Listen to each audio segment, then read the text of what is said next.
I've been shooting a lot of events lately, and holding my RS3 with the FX6 on top, out in front of me, is giving me spaghetti arms by the end of the day. Some people do that as a workout, but not me. So I considered a few things like an easy rig or a Steadicam vest, but they're both bulkier than I wanted.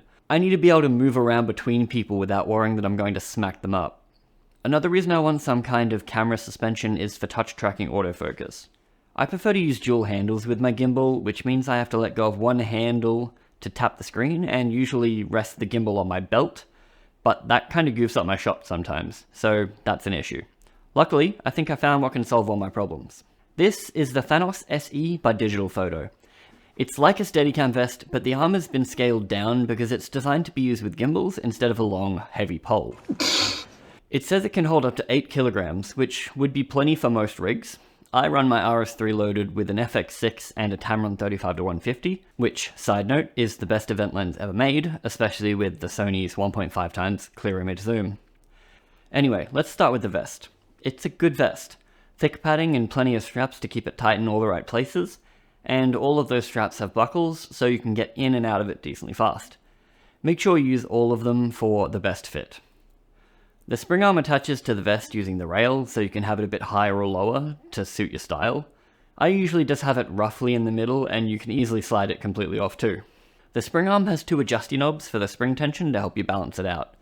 You kinda want both to be leveled out in the middle so you can leave the most amount of travel distance between the up and down to help dampen your footsteps. Speaking of those footsteps, my main draw to the Thanos SE was taking the weight off my back and letting me go one-handed. But Digitalfoto also claims that this system can reduce vertical bounce from footsteps by 20 to 30%. So let's do a quick test to see if this is true. I'm going to walk from one end of this hallway to the other, and then let's see if we can tell the difference. By my eyes, it does look a bit better, so fair enough. It's not quite the chicken head on the Ronin 4D, but I'm happy with the results. One thing I'm not a fan of though is the way they recommend you attach this to your gimbal. There's this collar that you're supposed to slide up and tighten around the handle of your gimbal, which might be fine for the Zhiyun cranes that just have a cylinder for a handle, but I don't love doing it to my RS3. It's not really resting on anything, and it's instead just squeezing it for support. Luckily, however, they do provide you with this cylinder insert that slides in and has a 1/4-20 on top to screw into the base of your gimbal, or anywhere really. I've chosen the rail of one of my side handles, so it basically becomes my third arm, which lets me let go of the gimbal with my left hand and use the touch tracking just like I wanted. I think I'm also going to add a quick release plate between it and the gimbal so I can more easily put the gimbal down when I'm not using it. While rigged up in this, you do lose a bit of maneuverability because the arm is taking the weight of the gimbal. You can get some of this back by loosening this knob to get back some tilt left and right, but the front and back tilt is locked by the rosette that keeps it level. Not really a problem since it's just doing what it was designed to do. If you want more creative shots, you'll just want to detach it first. The quick release idea would be good for this, as I could pop it off whenever I needed an extra low angle, and then just pop it back on the rest of the time.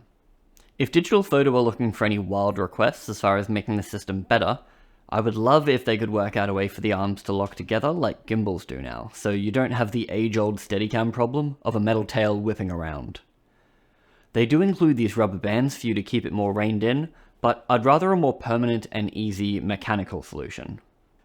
You do also have the option to go handheld and use the Thanos SE as a way to remove any micro jitters, and to be honest, it's not bad. I think if I had a way to put a dampened ball head or bowl on there, it could be pretty sweet. I might actually try that for a future rig video. Anyway, this thing seems pretty sweet, and it's one of the more economical choices too, costing far less than even a knockoff Easy Rig. It's a few dollaritos short of $900, so not cheap, but definitely competitive for what you get. So this has been a first look at the Digitalfoto Thanos SE. I've linked it down below if you're interested, but enjoy the rest of your day either way. See ya!